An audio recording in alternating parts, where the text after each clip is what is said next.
Sengizo Tshabangu ozobuda pachena achithreatena vamwe vake, othreatena opposition. Aiwa zvatongobuda pachena kuti Sengizo Tshabangu uyu mukomana uyu aiwa ndiwe regime chete, mukomana uyu aiwa ndiwe ZANU-PF. Pane mashoko auya achithreatena achibatanidzira nende upcoming SADC summit. Sanapenda mashoko abuda achitaura ndopanda kuti wasubscriber wolike wotina on the bell icon. Timira paendo pake anyira achiti, as a senior politician in opposition politics, I am against those that are being mobilized by the Brenthurst Foundation to demonstrate on the upcoming SADC summit.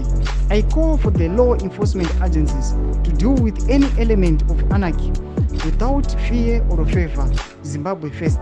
Mashoko anotogwa panapa na Senator Sengizo Tshabangu anozviti ndiye senator, ndiye mutungamiri wemain opposition nyika yeZimbabwe. Achipere mushe tiona kuti Sengizo Tshabangu mashoko ari kutaura aya ari kuthreatena vakomana vake vaopposition vanoti iye ndiye mukuru weopposition, isede kuti amira achitenda nemavoices ari kutaurwa kuopposition, ari achiti aiwa ndoti kuthreatenai kuti aiwa tichatoisa vanhu vari responsible kuti vagodhila nemi. Aiwa mashoko aSengizo Tshabangu anyasoratidza matrue colors ake. Tudze mafungiro enyu muri kudi pamusoro pemashoko ake.